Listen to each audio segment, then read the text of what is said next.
16 ಪ್ರಕರಣಗಳು ಇತ್ಯರ್ಥಪಡಿಸಿ 21,92,14,00,000 ರೂಪಾಯಿ ಪರಿಹಾರ ಒದಗಿಸಿದೆ ನ್ಯಾಯಾಧೀಶ ಬನ್ಸೋಡೆ.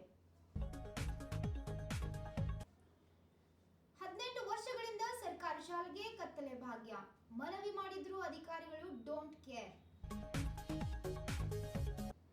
ಡಿಸೆಂಬರ್ 13ರಂದು ನಡೆದ ರಾಷ್ಟ್ರೀಯ ಲೋಕ ಅದಾಲತ್ನಲ್ಲಿ ಜಿಲ್ಲಾದ್ಯಂತ 46,116 ಪ್ರಕರಣಗಳು ಇತ್ಯರ್ಥಗೊಳಿಸಿ 21,92,14,00,000 ರೂಪಾಯಿಗಳು ಪರಿಹಾರ ಕಕ್ಷಿದಾರರಿಗೆ ಒದಗಿಸಲಾಗಿದೆ ಎಂದು ಹಿರಿಯ ಸಿವಿಲ್ ನ್ಯಾಯಾಧೀಶರು ಆದ ಜಿಲ್ಲಾ ಕಾನೂನು ಸೇವೆಗಳ ಪ್ರಾಧಿಕಾರದ ಸದಸ್ಯ ಕಾರ್ಯದರ್ಶಿ ಪ್ರಕಾಶ್ ಅರ್ಜುನ್ ಬನ್ಸೋಡೆ ತಿಳಿಸಿದರು.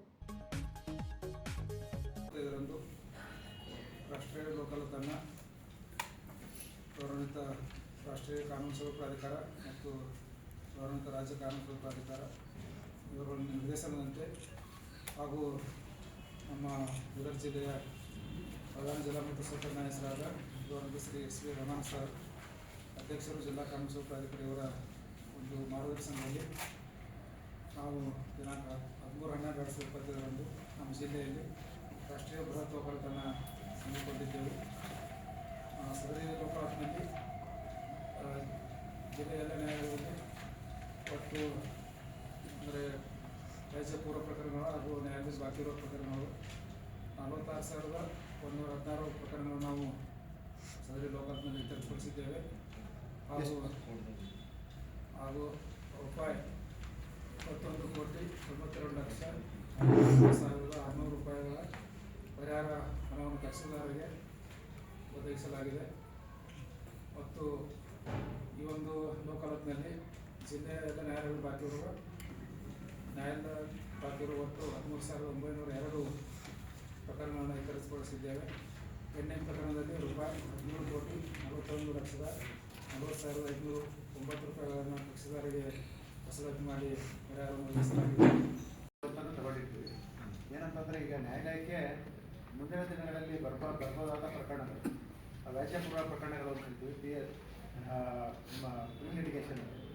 ಪ್ರೀಲಿಟಿಗೇಷನ್ ಕೇಸಸ್ ಅಂತ ಹೇಳಿದ್ರು.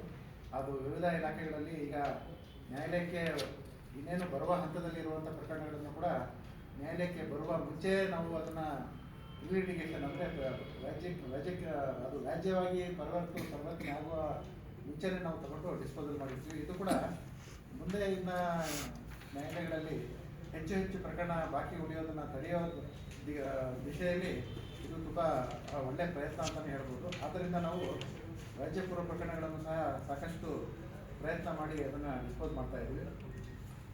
ಅದೇ ರೀತಿ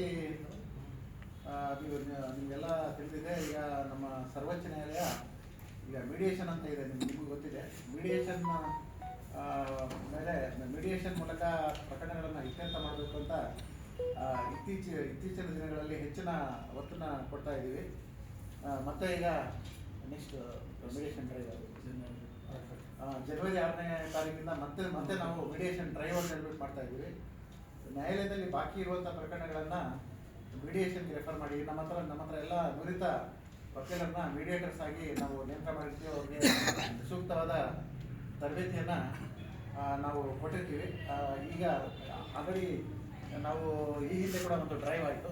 ಅದರಲ್ಲಿ ನಮ್ಮ ಬೀದರ್ ಜಿಲ್ಲೆ ನಮ್ಮ ರಾಜ್ಯದಲ್ಲಿ 3ನೇ ಸ್ಥಾನದಲ್ಲಿ ಬಂದಿದೆ. ಈ ಹೊಸ ಡ್ರೈವ್ ಈಗ ಜನವರಿ ತಿಂಗಳಲ್ಲಿ ಪ್ರಾರಂಭ ಆಗ್ತಾ ಇದೆ. ಆ ಮೀಡಿಯೇಷನ್ ಡ್ರೈವಲ್ಲಿ ನಾವು ಮತ್ತೆ ಈಗ ಮೀಡಿಯೇಷನ್ಗೆ ಪ್ರಕರಣಗಳನ್ನು ಮತ್ತೆ ಅದನ್ನು ರೆಫರ್ ಮಾಡಿ ಸಾಕಷ್ಟು ಪ್ರಕರಣಗಳನ್ನು ರಾಜ್ಯ ಸಂಧಾನದ ಮೂಲಕ ಇಬ್ಬರನ್ನ ಮುಂದೆ ಕೂಡಿಸಿ ಮೀಡಿಯೇಟರ್ ಸಹಾಯದಿಂದ ಅದನ್ನು ನಾವು ಇತ್ಯರ್ಥ ಪಡೋದಕ್ಕೆ ಪ್ರಯತ್ನ ಮಾಡ್ತೀವಿ. ಈ ಮೀಡಿಯೇಷನ್ ಡ್ರೈವ್ ಬಗ್ಗೆ ಕೂಡ ತಮ್ಮಲ್ಲಿ ಕೋರೋದಿಷ್ಟೇ. ಮೀಡಿಯೇಷನ್ ಡ್ರೈವ್ ಬಗ್ಗೆನೂ ತಾವು ಸಾಕಷ್ಟು ಜನರಿಗೆ ಮಾಹಿತಿ ಕೊಟ್ಟು ಇದರ ಲಾಭ ಪಡ್ಕೋಬೇಕಂತ ಹೇಳ್ಬಿಟ್ಟು ತಮ್ಮ ಮಾಧ್ಯಮದ ಮೂಲಕ ಪ್ರಚಾರ ಮಾಡಿ ಈ ಸಾರ್ವಜನಿಕರು ಈ ಮೀಡಿಯೇಷನ್ ಡ್ರೈವ್ನ ಉಪಯೋಗ ಪಡ್ಕೊಳ್ಳೋದಕ್ಕೆ ಅದರಲ್ಲಿ ಸಾಕಷ್ಟು ಪ್ರಚಾರ ಮಾಡಬೇಕಂತ ನಮ್ಮ ಜಿಲ್ಲಾ ಕಾನೂನು ಸೇವಾ ಪ್ರಾಧಿಕಾರದಿಂದ ತಮ್ಮೆಲ್ಲರನ್ನು ಕೋರ್ಪಡ್ತಾರೆ. 18 ವರ್ಷಗಳಿಂದ ವಿದ್ಯುತ್ ಸಂಪರ್ಕವನ್ನೇ ಕಾಣದ ಸರ್ಕಾರಿ ಶಾಲೆ, ಗ್ರಾಮ ಪಂಚಾಯತ್, ಜೆಸ್ಕಾಂ, ಶಿಕ್ಷಣ ಇಲಾಖೆ ನಿರ್ಲಕ್ಷ್ಯದಿಂದಾಗಿ ಕತ್ತಲೆಯಲ್ಲಿ ಮಕ್ಕಳು ವಿದ್ಯಾಭ್ಯಾಸ ಮಾಡುತ್ತಿದ್ದಾರೆ. ಬಸವ ಕಲ್ಯಾಣ್ ಶಾಸಕರು, ಶಿಕ್ಷಣ ಸಚಿವರು ನೋಡಲೇಬೇಕಾದ ಸ್ಟೋರಿ ಇದು. ಸಾರ್ವಜನಿಕರಿಗೆ ಹಲವಾರು ಭಾಗ್ಯ, ವಿದ್ಯಾರ್ಥಿಗಳಿಗೆ ಕತ್ತಲೆ ಭಾಗ್ಯ. ಫ್ಯಾನ್ಸ್, ಲೈಟ್ಸ್, ವೈರಿಂಗ್ಸ್ ಎಲ್ಲ ಇದ್ರೂ ವಿದ್ಯುತ್ ಸಂಪರ್ಕ ಇಲ್ಲದ ಶಾಲೆ. ಕನ್ನಡ ಹಾಗೂ ಮರಾಠಿ ಮಾಧ್ಯಮ 110 ವಿದ್ಯಾರ್ಥಿಗಳಿಗೆ ಕತ್ತಲು ಭಾಗ್ಯ ದೊರಕುತ್ತಿದೆ. ವಿದ್ಯುತ್ ಸಂಪರ್ಕ ಇಲ್ಲದೆ, ಸ್ಮಾರ್ಟ್ ಕ್ಲಾಸ್ಗಳಿಲ್ಲದೆ ವಂಚಿತರಾದ ವಿದ್ಯಾರ್ಥಿಗಳು.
ಗಂಟೆ ಹೊಡ್ಲಾ?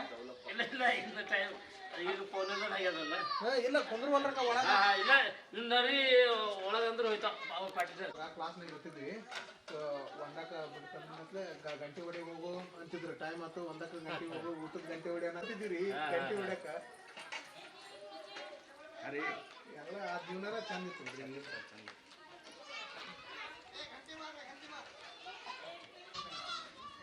ನಾ ಮಾತಾಡ್ತಾಳ್ರಿ ಅವ್ನು ಒಳ್ಳೆ ಸ್ಟೋರಿ ಅವ್ರ ಚಾನಲಿಗೆ.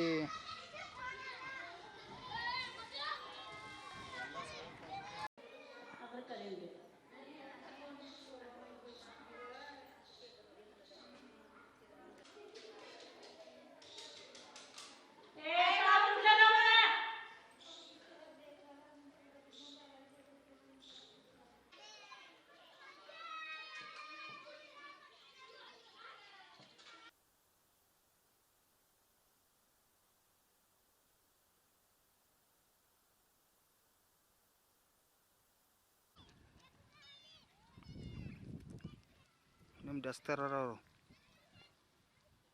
ದುರ್ಗಪ್ಪ ಸರ.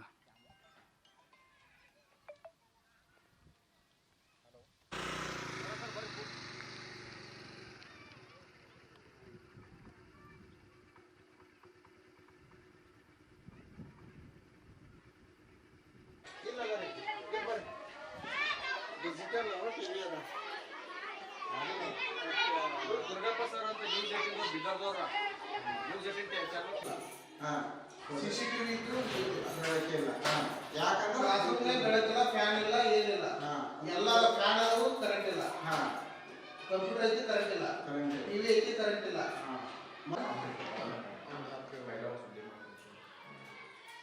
ಅದರಲ್ಲೆಲ್ಲ ಹಾಳಾಗ್ಲತ್ತದ ಅಂತ ಹೇಳಿ ನಾರಾಯಣಪುರದವರು ಇಬ್ಬರು, ಕಿಟ್ಟ ಒಬ್ಬರು, ಆಳಂದವರು ಒಬ್ಬರು. ಇಂದಿನ ವಾರ್ತಾ ಪ್ರಸಾರ ಮುಕ್ತಾಯವಾಯಿತು. ಮುಂದಿನ ವಾರ್ತೆಗಳೊಂದಿಗೆ ಮತ್ತೆ ಭೇಟಿಯಾಗೋಣ. ಧನ್ಯವಾದಗಳು.